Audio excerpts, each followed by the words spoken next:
to the Momnificent Podcast. This is the place where we help parents live a happy, healthy life with their kids. We're going to show you how to connect with your child and help them even in their most difficult moments as we hear from experts in the field. I'm your host, Dr. Karin Jakubowski, an international speaker, public school principal, and former struggling student. The Momnificent Podcast equips parents with science-based strategies to help you live a happy, healthy life with your kids. Welcome. Okay, so I am going to host my second live 6-week course.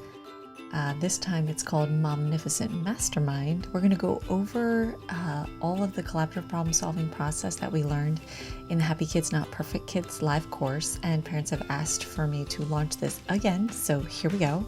Take 2. I'm so excited. It's been so much fun. It's a really beautiful community of moms who jump on those calls, and to hear parents say that they are implementing the things that we're talking about and seeing things change and happen for them, it excites them and it totally supercharges me. And so I'm excited to be offering this course again. So it's going to run 6 weeks, March into April.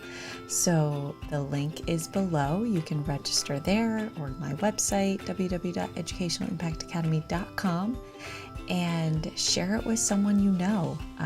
Let's help spread the word. I'm here to help, and it's been so exciting, and it literally makes me smile when I wake up in the morning, knowing that I can help one more parent today. So hope you'll join me. If not, you can catch the recording of it. Also, I created that for those of you on the go who just like to listen and learn as you're traveling, driving. Maybe you can't jump on the calls live, which is not a problem. So I kind of set that up for you too. So either way, we're just trying to find ways to get you this helpful information, tools, and strategies. So hopefully we'll see you, or I'll hear from you if you end up taking the course.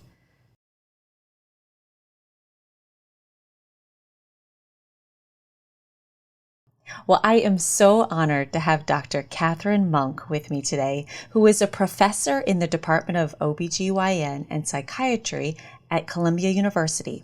Her research brings together the fields of psychopathology, developmental psychobiology, developmental psycho-neuroscience, and perinatal psychiatry. This focuses on the earliest influences on children's development trajectories, those that happen in utero, and how to intervene early to prevent mental health problems. Her research has been continuously funded by the National Institute of Health since her National Institute of Mental Health Career Development Award 21 years ago. Dr. Monk, welcome to Momnificent. Thanks so much. I'm really pleased to be here. And where are you enjoying Momnificent from today? Yes. I'm just outside of New York City. So I am in the state of New York. Busy place and area. And this is a fun question I always love to start an interview with. What's one thing that you have done recently that you haven't done for some time that just brings you joy? Oh my goodness, that is actually easy to answer because I was really anticipating it, and it was one way of managing, a somewhat altered holiday season. I think many of us had. So I took a bath, and it was awesome. I can actually totally relate to that. When people are like, what do you do to de-stress? I'm like, take a bath. Yeah, right. No, it's one thing that is usually under your control. You can make it happen, and you can anticipate it, and you can make it special with candles or whatever you want to do. And it was great. Yeah. And if it's something that really, really de-stresses and helps you, just like it does for me, totally decompress. Yeah. Oh, I love that. Thanks for sharing that. So Dr. Monk, can we talk about postpartum depression? What is it, first of all, maybe in simple terms, or, we throw that term around a lot, we hear it so much, but maybe you can just walk us through that, and maybe how do you know if you even have it? Mm-hmm. So, postpartum depression really is pretty consistent with depression in general in terms of what the symptomatology is like, although it can get confusing because some of the symptoms, such as, changes in sleep, are happening anyway postpartum. So it can get confusing in that sense, but really we're talking about a very distressed state that's pretty prolonged. It really needs to go on for 2 weeks to really be what we want to call a frank depression, a frank postpartum depression. So it's really feeling down, sad, unable to do things, unmotivated for at least 2 weeks. Certainly, is associated with crying, and there usually is problems with sleep, which of course is also a precipitant to it, and also happening postpartum anyway. But usually, sleep is off, in part from a kind of worrying, agitated state, or there's too much sleep, which is hard to do with baby, but there can be that feeling of just all you want to do is sleep. There tends to be a component, a cognitive component of self-blame, not feeling worthy, that really endures. It's, all of us have a negative chatter in our minds, less and more depending on what's going on. This is really amplified. It just really is relentless. Sometimes there are thoughts of what we call passive suicidality. Things would be better if I weren't around, or frank thoughts of of suicide. I need to get out of here. I can't endure the pain. That's a very serious state. So it is very consonant with the symptoms of depression in general, but it's happening in the postpartum period. Now, I will say, however, that there's a lot of research going on, and healthy debate as to whether postpartum depression is something distinct or a subgroup of depression in general. And so for some women, it does seem that the hormone fluctuations may be a precipitant, and obviously that's not happening in men in the same way, or it's not happening in other stages of life. All right. Thank you so much. Thanks for sharing that. So in addition to postpartum depression, what are we really talking about often that isn't a diagnosis, but is part of the experience of this transition? And what does that kind of look like? Yeah, I'm so glad you asked that, because that's really where I wanted to go, is that, I use the word frank depression. So, you've got this extreme where, there'd be 100% reliability. Every mental health professional would say, yes, this person qualifies for depression. But what we're really concerned about from a wellness standpoint, and from, the health of the birthing person and the child and the future family, is everyone on the continuum that is just not feeling as they thought they would. And that's a really important piece to this, because it's really difficult. I imagine some listeners hopefully are nodding. It's really difficult the first couple of months. The first couple of weeks are really, really difficult. So that's why we do have the term baby blues. That is more of a transient state of a tearfulness and not feeling like yourself. And part of it is the discordance with, the images are just, supposed to be bliss. You're in love with your baby right away, and it's all beautiful and amazing. It's what you've wanted all your life. And so part of also what goes on is we don't manage expectations well. We don't, I think, talk enough about this. Is a truly difficult period. It is, you're exhausted. You sometimes just feel physically terrible, depending on what kind of labor you had or a C-section. Your relationship, if you have one with a significant other, is dramatically altered. You are so sleep deprived. You're dislodged from your work life, if you had one. Many women nowadays do have that whole identity built up. And while it's this amazing, joyous time, a lot of the in and out is quite routine and mundane and kind of mind numbing. So it's really a difficult period, and it's all new. What I often say to patients is, there's no real manual, even though you've read tons of books, and you're on your job for the first, this is your new job, and you didn't really get a kind of ramp up period. It's like, boom, there you are, you're it. So typical to have self-doubt, to have some anxiety, to have some teariness, to be sort of sad at moments about, wow, there are parts of my life that I am really missing right now. I can't just go out and go for a run because I want to, get my mood better. I've got to figure out who's going to be with the baby, and when am I pumping, and when am I doing this? So a lot of different feelings, and some of them are stress or distressful, and we need to allow for that. And it doesn't mean the person has postpartum depression, but it can also mean that it would be really great to get some added support, whether that's through friends, family, community, or something more formal like some counseling. And what I think is so good about this conversation we're having is that just the more people who hear about it, they will know that it happens. It's out, because like if you don't hear it and then you experience it and you think you're the only one experiencing it, but if we can normalize, like you may feel X, Y, and Z. And actually that is what moms have and are. And I think that's what's really helpful. And maybe it hasn't been talked about, or you don't see it. And who's going to be like that frank and open? All we do is see the glamour and the pictures that all look like everything's perfect. Well, normal days, babies are not, right? So I think it's so important just to be like, hey, you are normal, and this is, if just naming it and putting like just describing and talking about it, I think it's really really helpful. What are important messages that you would want mothers to hear thinking about their identity to prepare before their baby comes? Like, or if they are listening and they have a new baby now, what would you say to start getting them more comfortable with some of those feelings that you don't want to admit? How do you normalize those feelings? Right.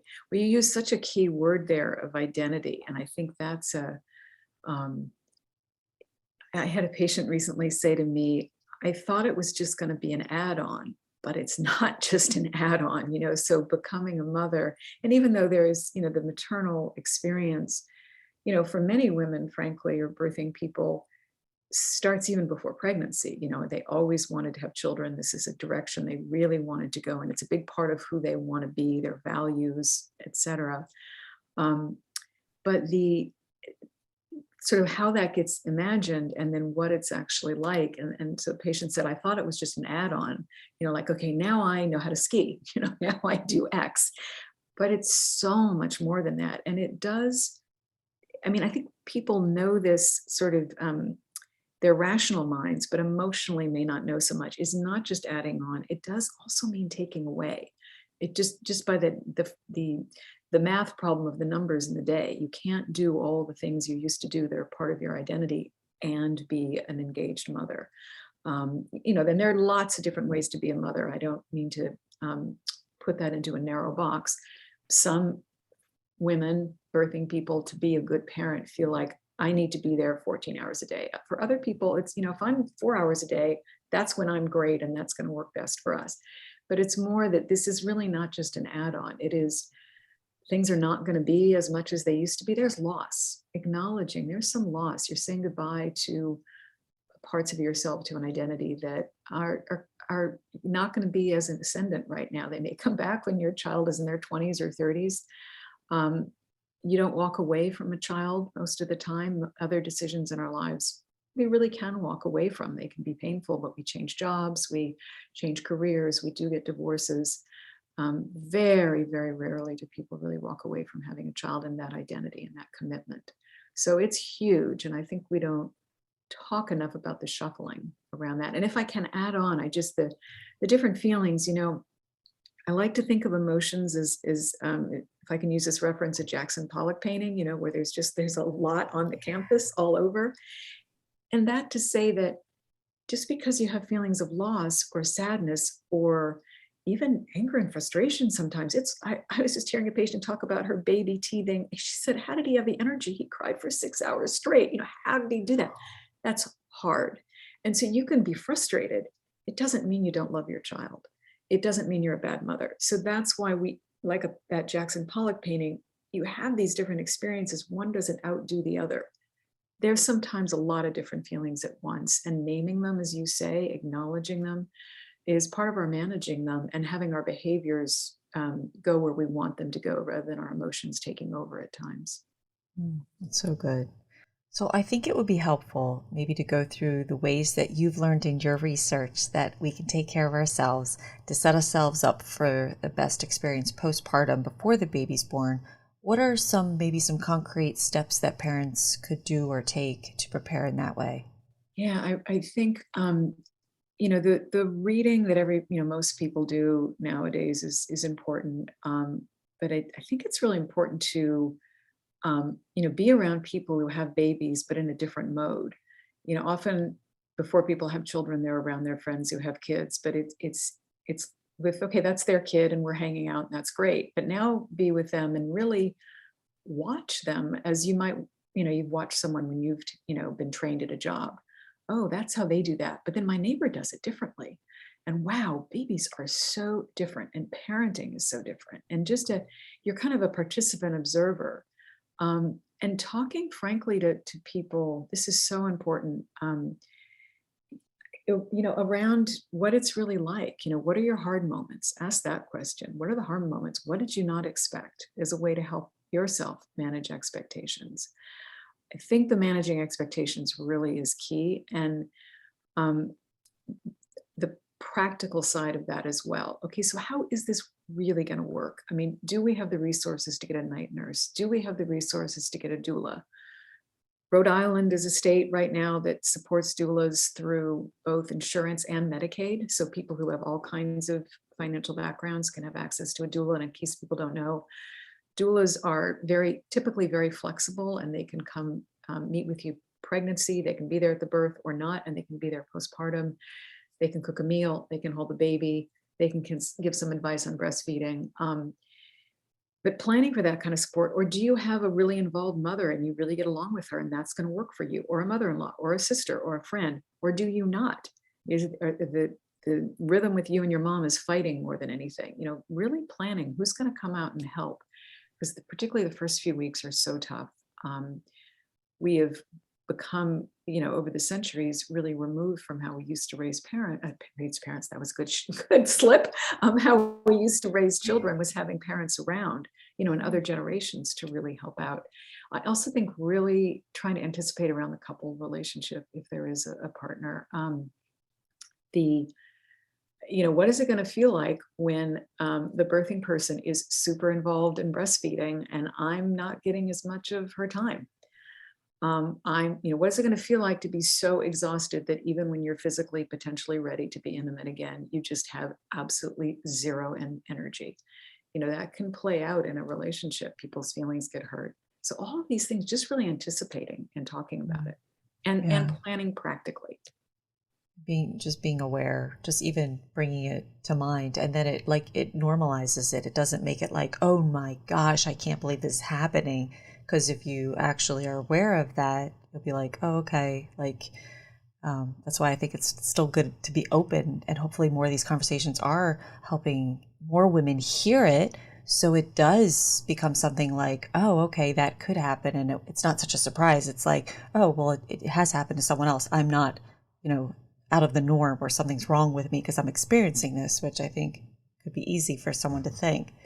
So you talk about the importance of practicing. This kind of makes me laugh a little, with a doll, or hanging around with friends who have a baby. And I was like, did she really just say that? Having the opportunity to practice. So what's important about that, and what else would be helpful along those lines to practice? Yeah, it's so interesting. I mean, I think many of us have heard that one approach to helping teenagers realize that having sex that is not thinking about the potential outcome of sex is to have high schools, have these kids, try and take care of a doll all day, right?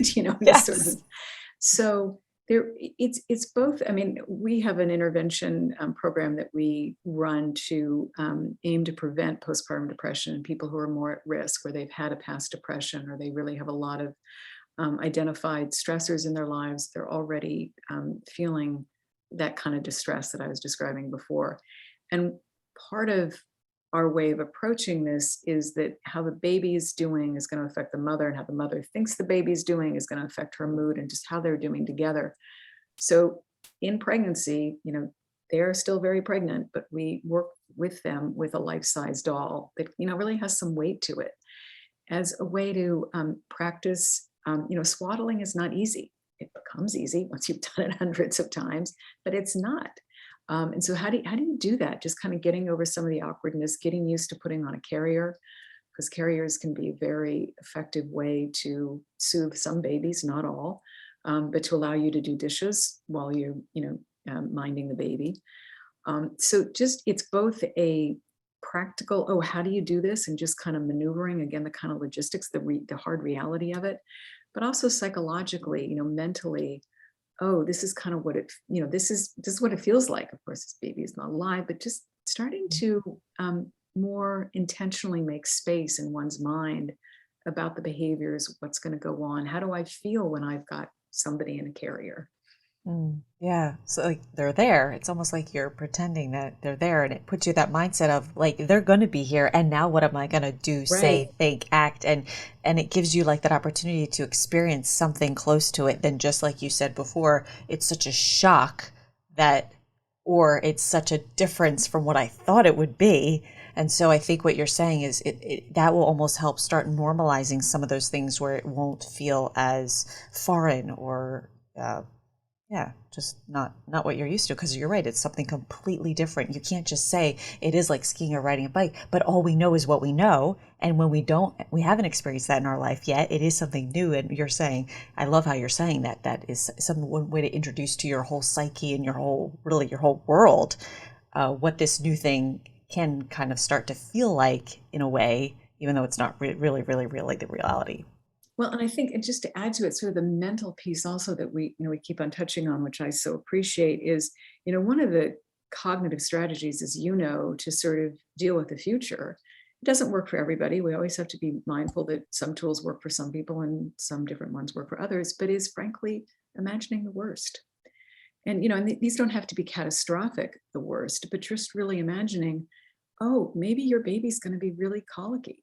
Maybe, and that's just a term for a baby who is on the spectrum. It's totally normal, but it's just shifted on the spectrum to crying for longer durations. And it can be very challenging. It can unfortunately be undermining. It really doesn't have to do with the parenting. There are some techniques to learn, but that kind of baby tends to cry more than the baby on the other end of the spectrum who may be more placid. And so that's a cognitive strategy. Okay, let me imagine what it's going to be like. And how do my partner and I deal with when the dog barks a lot? Well, this is what it's going to be like, but it's going to be our baby. So just kind of, so I say the worst just because that's the phrase, but imagining a range of scenarios to prepare. And that's also managing expectations. So if you're noticing someone that you know or that you love, someone close to you, a friend or what have you, but you kind of don't know what to say, like you're not going to say like, do you have postpartum? But what's something you can say that doesn't set off a stress response, but really allows for that care? Mhm. Yeah, that's such a great question. And I guess so two thoughts come to mind. On the one hand, as you say, the knowledge about postpartum depression, which is really a good thing, is 1,000 times more common than even 10, 15 years ago. I mean, it's much more aware that this is frankly the most common complication of childbirth. There are just way more women who end up with postpartum depression, even than gestational diabetes. That's on average for certain groups, for people with inadequate resources, people of color. They tend to be higher rates of postpartum depression, but the average rate of postpartum depression is even for that on average is higher than other things that we think about commonly that are complications of pregnancy. So it's in people's minds now, which is very good. So much so that people sometimes say to me, I think I have postpartum, which of course they are postpartum, so they do have postpartum, but what they mean is postpartum depression. So how to talk about that is, I think, to really gingerly say, how are you doing? Is it, you know, is it what you thought it would be like? Because and just really normalizing, as you're saying, often it's not quite what people thought it was going to be like, and there are some difficulties there. And just trying to get people to talk about how they're doing, and sometimes that kind of support can be adequate. They have somewhere to go with how they're feeling, and other times, really getting some kind of intervention through their OB or through, a religious association or online. Postpartum Support International is a great resource to get hooked up to care. And what is not postpartum depression? Yeah, I think that's the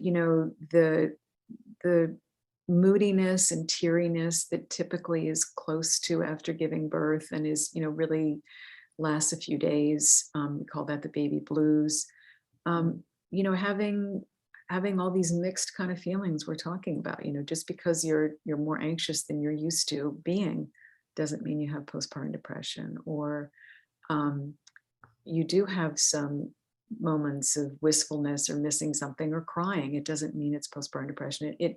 And then figuring out with yourself, and again, or with a counselor, a psychologist, a social worker, somebody, is this something I need to address? There's something to work on. I need some tools I need to figure out. Or is this just this huge transition and I'm having some different feelings about it? And if I have a sister or friend to talk to or my partner, it helps a lot, to normalize it and just realizing it's a huge transition. And if someone listening wanted to learn more or follow you or the work that you're doing, to look up any resources, what would you share with them? Yeah, absolutely. So I'm pretty easy to find on the internet, I think. Our lab is called Perinatal Pathways. And then it just so happens there aren't that many people, faculty at Columbia with my last name. So if you put Columbia as a good search engine, and if you put Monk Catherine, you'll find me, you'll find my lab, and happy to, help people with resources, talk more about what we're doing. All our published papers and studies are on our website. And we're, open to helping people find some resources they may need. But again, Postpartum Support International is a wonderful resource, particularly when people are trying to find help for postpartum depression or just some feeling like they need some more support. Thank you so much. And I'll add those links in the description notes of this episode. Well, Dr. Monk, I could just keep listening to you, and I appreciate your time. Thank you so much for carving out this time to just talk with myself and for our listeners. And I hope it helps bring awareness to maybe talking about something that maybe people aren't talking about as much, and knowing that it's okay. Like there's nothing wrong with you, and it's okay to be open about what you're experiencing. And then, how can we help and support you and help support each other, and like almost normalize what you're going through and not feel so different or, oh my gosh, what's wrong with me? And I just, from the bottom of my heart, I just want to thank you for everything that you're doing and all the help that you're giving women. And I appreciate it. And I will definitely share all of your supports with people that I meet and come in contact with. So thank you. Oh, you're very welcome. Thank you for the opportunity to talk. It was really enjoyable.